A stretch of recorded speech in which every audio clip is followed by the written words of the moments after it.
I'm not gonna lie, I'm just gonna play the background because this run is really boring and this game is boring as fuck. So if you're here for the content, just mute the video and like listen to something else because I'm gonna have Turkey Tom in the background and I'm just gonna watch it. Because I'm not gonna lie, this game's fucking boring as shit. And there's really not much to do, and the game isn't engaging. Other than like placing some towers down and that's it. Okay, bye. Just oh right, yeah, just mute the video if you don't wanna hear shit. And you wanna like put music over this. Ladies and gentlemen, a new series of allegations has hit the Mr. Beast towers. Firstly, an allegation of SA has come out against Chris Tyson, and now many are accusing Mr. Beast of running illegal lotteries and overall being a giant piece of crap, of doggy doo-doo, okay? So how bad is all of it? You know what? I think we need to address this tension. I don't need this judgmental thing. I need you just to accept it. I accept that you're an idiot.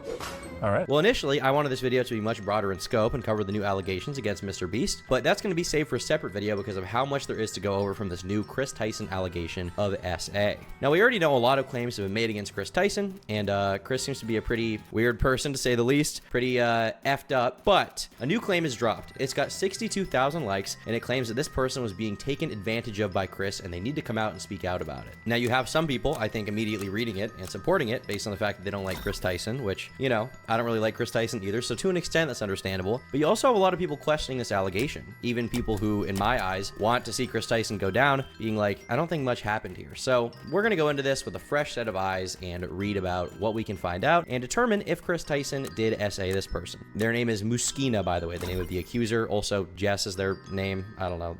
These individuals have like 7 names, so we're down the rabbit hole on this one, ladies and gentlemen. I am going to need to pop a nicotine pouch in my mouth for this. Unfortunately, they're out of Zins everywhere I look, so, you know, F that. For context, Ava and I are both adults and met each other as adults. Ava followed me on Twitter in November of 2022 after seeing my transition timelines on Twitter when I had under 500 followers. And they then show a screenshot of them meeting and Chris asking them how long they've been on HRT. You can see the screenshot here. Jess says, "You're an inspiration and you rock." And Chris says, "Hey, you are too. Thanks so much. Also, you look incredible. How long have you been on HRT?" And Muskina here, Jess says, "Since February, thank you so much." We started messaging each other every day throughout Twitter. She confided in me that she thought my results from HRT were amazing. She was planning on getting on HRT soon to transition herself. As someone who follows online culture, content, and streaming, I was overwhelmed by emotions with being trusted with the secret information that I knew would be huge news. As a transgender woman who publicly transitioned a month earlier, I genuinely could not believe something so amazing had happened in my life after I'd been through so much. And they then show a screenshot of Chris saying that Muskina could potentially appear in a Mr. Beast video. You can see here Muskina saying, "Also just going to throw this out there, please let me know if you guys are ever hiring for any type of work. I used to work as a floor manager at the #1 comedy club in Boston." Wow, high esteem there.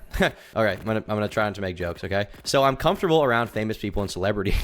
Stop. I've worked mostly miserable jobs, sometimes working 70 hours plus a week and still struggling to get by and transition. I've even worked as a chimney sweep, risking my life for 15 bucks an hour. So I mean it when I say it. I will literally do anything you guys ask of me. I'm not sure where you guys are based out of nowadays, but I would drive there tonight for a job if asked. My number is blank, and their phone number is there, I assume. If you want to reach me, and I have a resume available if you'd like me to send one over. And here Chris says, "I will definitely keep you in mind. We do videos where we need people to compete, so if you don't mind sitting in a circle or something, I'm sure we could figure something out. LMAO! Exclamation point." Muskina then accuses Chris of love bombing, which for those who don't know, if you do a little reading about it online, is apparently a manipulation tactic that involves showering someone with attention and affection to influence them into a position where you can then abuse them, right? She was the first famous person to ever show me that type of attention, and she immediately started love bombing me and making me feel like the most important person in her life. Within the first few weeks of us talking, she told me that she told her therapist about the positive impact I was making on her life, and that she had told her friends about me. She very quickly moved our conversation to Snapchat, and we all know what happens on Snapchat.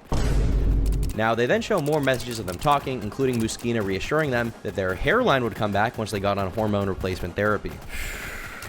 Wow. But this is where the problems apparently began to arise. Muskina writes, "While I was under the impression that she was working on getting me in a video, we started having video chats on Discord. Ava asked me to masturbate with her on video call multiple times, and I always felt like I had to say yes if I wanted to be in a video or given a job." I mean, on one hand, this could be true. You know, there's a complicated relationship between an employer and an employee if they have a relationship, sexual or otherwise. The subservient party can feel like they are obligated to go along with whatever that person tells them, or else they'll lose their job. But this person didn't even have a job yet. They had a prospective job opportunity. So what what I'm looking for here is proof that Chris threatened them or pressured them, even in a subtle way. And I haven't found it yet. All I can tell from their story so far is that apparently Chris wanted to do some foul gooning sessions with him over Discord. Not shocked there at all, and they agreed to it. But maybe the proof exists later on, so let's keep reading. We're only at the beginning of a long statement, okay? On one occasion, she asked me to join a video call and asked me to masturbate even though she knew I wasn't feeling well, which led me to joining her and then puking after a few minutes. Well, Jesus, I did not need that mental image. But just because someone asks you to do something doesn't mean you have to say yes. Like, you can actually say no to something. If someone asks you to have sex, you can say you're feeling under the weather, and then if you do it anyway, that's not sexual assault. That's you having sex despite being sick and then regretting it later. But hey, once again, this is just the beginning, so maybe there is proof that Chris Tyson pressured them. I would love to see that. Our conversations always lean in the direction of affectionate and sexual, and she sent me a lot of sexually explicit Snapchats, messages, photos, and videos. Our relationship was very confusing to me, and I didn't fully realize I was being coerced at the time. Okay, so they say they were being coerced 100%. She eventually flew me out to her home in Greenville with a one-way ticket while I was still under the impression that she would be getting me in a video with Mr. Beast. The first night at her house, she told me to set up in her bedroom as I would be sleeping in there with her. I thought this was potentially the beginning of a relationship. When we went to bed together that night, we ended up cuddling and kissing, which led to her taking her clothes off and asking for oral sex from me. I went down on her expecting to engage in sex that would be reciprocated, but when I was done, she made it clear that she did not want to return any favors to me. I was hoping that would not be the case the next time we hooked up, and I believe we would be moving to something more mutual.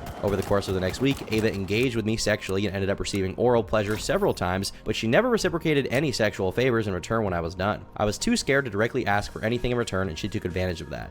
Once again, thanks for the traumatizing mental image of Chris Tyson getting head. Amazing. But apart from that, what they're describing here, at least in this particular interaction, is not sexual assault whatsoever. It's a one-sided sexual relationship, and that is not assault. At any point, Muskina could have said, no, I don't want to do that. If Chris Tyson then responded with, no, you will do it or you will not get a job, then that would be wrong, of course, and that would be a clear abuse of that work, relationship, potential relationship, right? But these people were sexual apparently before the prospect of getting a job even happened. And they themselves don't even say that Chris explicitly pressured them or said, hey, you need to do this for me or you won't have a job. They just say they believe it happened and they feel that way. But I have no proof. So how am I supposed to believe this accuser, Muskina, or condemn Chris for this particular situation? I'm having a hard time understanding where the assault is. Now, obviously, we have to acknowledge here that sometimes workplace sexual relationships can have an abuse of power involved, even if that person is not explicitly like, if you do not suck my dick, you will not get a job. Sometimes stuff like that can happen, and I'm going to look for proof of that further on in this allegation. But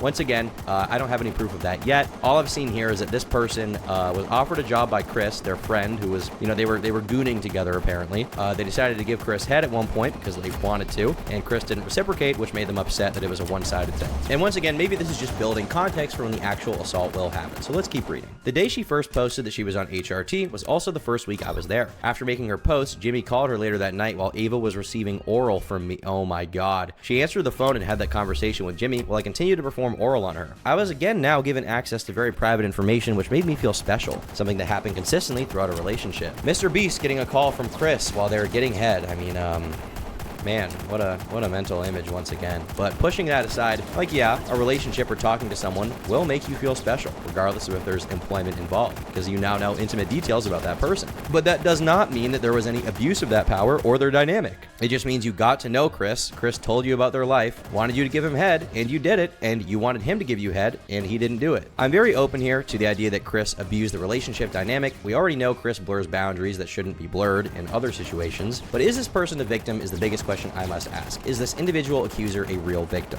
After almost a week, I was starting to feel really used and confused about everything. While I was there, I found out through a conversation between Ava, myself, and her friend that she did not have the ability to cast anyone in the Mr. Beast video. I eventually asked Ava to buy me a ticket home and flew home the next day. Leaving Ava's house was incredibly difficult to process emotionally after that week. I remember trying to hold myself together while traveling so I wouldn't break down in public. When I got home, I spent the rest of the night crying uncontrollably without fully understanding what happened to me. What happened to you? You were willing to give head, and by your own account, apparently at some point you found out that Ava wasn't actually able to specifically cast you the way that you wanted, and that is what made you upset. The fact that you thought that sucking this person's dick would give you a job, and in reality, apparently it didn't. But that seems to never have been an expectation that Chris pushed on you, from what I can tell. Once again, waiting for some more evidence. We're going to read this entire thing, so maybe I'm wrong and I'll have to correct myself in this video. But so far, haven't seen any of that without fully understanding what happened to me. You sucked a dick. That's what happened. And you wanted it. Today, we're gonna see if this straight person can survive as Being gay for 24 hours. And if they can, they'll get $10 million. Ava and I remained in contact, but she did not show me the same level of attention and affection as she did before I spent a week with her. This is the first time we went through a cycle of her love bombing me, using me, falling for someone else, treating me like I'm an annoying, jealous ex, and then coming back when things didn't work out. Now, if Ava did that, obviously that's not that nice, and realistically, these emotions are fine to feel if you feel used. You know, if you feel like Ava is like, oh, you know, just suck me off, give me head, and then like treating you very nice, and then later on, they're not really reciprocating that kind of attention. That's not a super nice thing to do, but it's not sexual assault. And you also claim here that Chris is holding this job over your head. Like if you didn't do what they said, you would not get a job. We have no proof of that happening. You don't even claim that Chris explicitly said anything like that, and this is all based on how this person claims to feel at this time. And frankly, someone's feelings without evidence aren't really something that I necessarily believe in unless I can establish a pattern of behavior, which we are really looking for here. You know, I really don't like Chris Tyson very much. I think the audience, all of you, are probably on board with me on that. But with any specific allegation, I'm still looking for proof that something happened, and here I don't have it, frankly. And even beyond that, at this point, they say that they themselves didn't even get a job at this point in time after doing sexual stuff with Chris. So where is the assault? Where is the abuse of the power dynamic? The most I can read into, if all of the claims about specific events are true, and I'm giving them a lot of leeway here, is that Chris basically pumped and dumped Muskina. Is that nice? No, but I don't really care. Once again, though, we don't have the full story, so let's keep going. Shortly after that first week, she went on a trip to Japan and invited someone else, but things did not turn out the way she expected. And I got a phone call. I was invited to a Mr. Beast shoot out in Tokyo. Now, at the time, oh my God, I'll give you context. I was hanging out with someone called Soda at the time that had flown in from the States to meet me. That's the Jean Hollywood. Who was another close friend that I had that was in, like, sort Giggly of goon clown. the industry. And so, we went to Tokyo. We all went. We went shopping and we hung out and we took this selfie. I thought that I was invited pretty much just for fun, but not really, apparently. See, this person in the middle here is called Soda. This year, on my birthday, weirdly enough, I've made this tweet, which has now since been deleted. Finally gonna talk about this because it doesn't involve me and I don't want anyone involved. I invited someone to Japan because I was going through it mentally. My test levels were 650, my E was 250 at the time, so I invited the person I was kind of friends with because they had just started HRT and I also had a crush on them. They asked me if they could bring a friend, and since it was a Mr. Beast video, I said yes because there would be downtime. I met the person maybe 3 times total before I realized they were into each other, and I left because I felt like I had been used for a free date to Japan. I was kind of left as a third wheel. Never talked to them again except to reply on Twitter because there's one picture of us in the same picture. People call me a file. So they're saying that Finster and Jean Hollywood were like porning. They were doing stuff. Ooh. She was upset and flew back early from her trip, and she also offered me a job as her assistant and offered me to move in with her. I quit my job that month and moved in with her on June 16th and began working that day. I was supposed to start with a 2-week trial. And then they show a screenshot here where they say that they're both looking forward to seeing each other when this encounter is going to happen. During this trial period in my employment, Ava continued to receive oral sex from me multiple times, and I started to feel like I was being coerced. Because I started feeling that way, I decided to try and avoid any physical engagement between Ava and I that could lead to more one-sided sexual acts. I took a short trip to my home state at the end of July and returned on July 28th. When I got back, I continued to do my best to avoid anything physical, sexual between Ava and I. Once again, this person is claiming that they were assaulted by Chris Tyson. Sexual assault is like a huge claim. The term they use is sexual assault, and their biggest real complaint seems to be that Chris liked getting head and didn't want to give it. This is not SA. I'm sorry, it's not sexual assault, it's just not. But now we get to the claim that the majority of people are saying maybe SA. So let's get into that. It's one particular night. On July 29th, they say they were watching TV together in Chris's living room. With no warning, prior physical engagement, or sexual conversation, she took off her pants and started touching herself in front of me.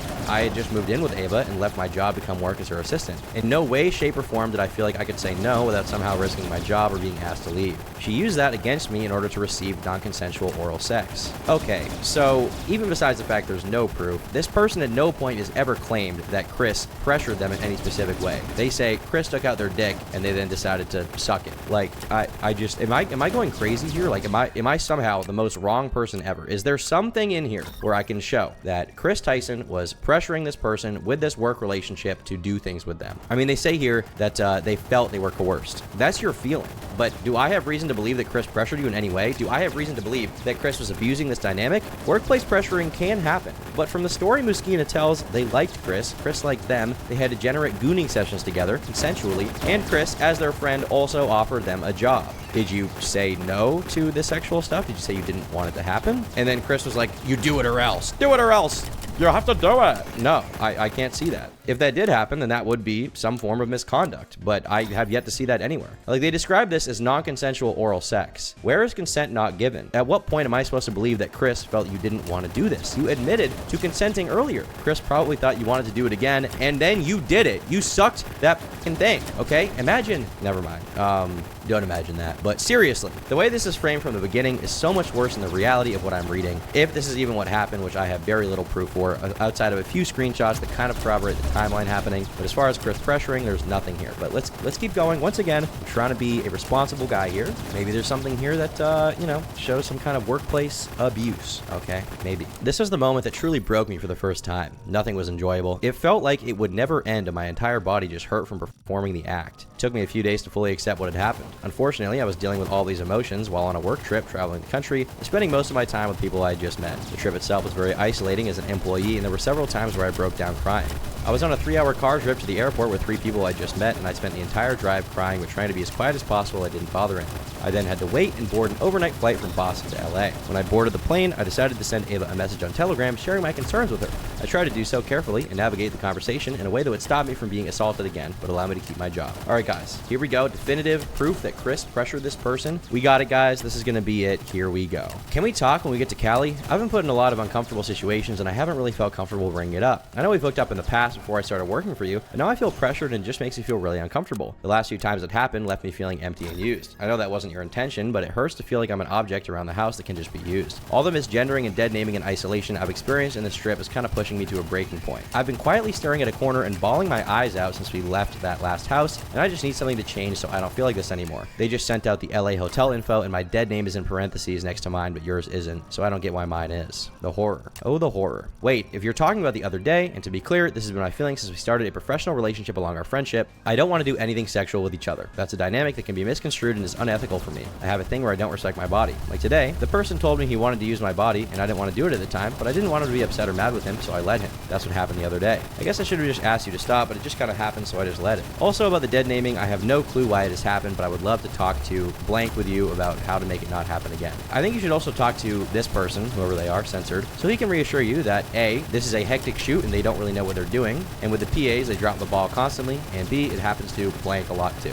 I'm sorry if this isn't working for you. I completely understand and we can rethink things and I can work with you to make sure you're happy. You're an important person to me. I want to be your friend, and if the work relationship causes stress to that, I'd rather just focus on our friendship. So it seems to me like from the conversations these people are having, Ava Tyson is in some kind of open relationship and Jess is like one of the person they're with, just based on the fact that they said earlier that they were intimate with another person that was not Jess, right? Ava says, I'd love to talk in person. Jess says, I definitely still want to work for you, and your friendship is really important to me, so I don't want to lose that either. My emotions definitely just added up, and it hit me like a brick on the car ride here. So I just felt embarrassed that I couldn't stop crying over it. Also, I don't mind it being hectic, ever. It's the dead naming and misgendering that makes me feel like there's just little respect for me as a human. In terms of being openly sexual with my friends and colleagues, that's something I'm always down for. They say always down for. But the way a relationship is developed between each other sexually is incredibly one-sided, and it makes me feel used and uncomfortable. That's not your fault, though. It's just the way things develop between us, and I let that happen. I would really like to talk to you about this in person. Sorry I sent you that long message, and I love you.